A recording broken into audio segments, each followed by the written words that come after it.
how to play Brawl Stars on PC. Hello everyone, welcome to our channel. Let's see how we can do it. For this, just simply open up your browser and search for BlueStacks. After that, just simply right click on it and open it up, and according to your device, whether it is Windows or Mac, it will redirect you to this page.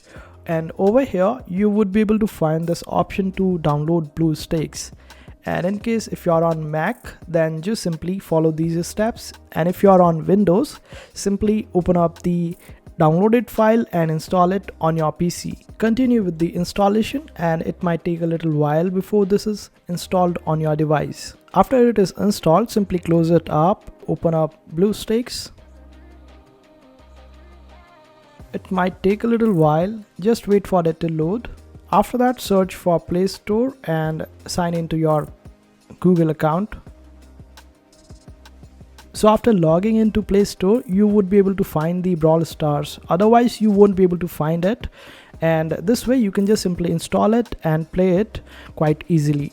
And this is how you do it.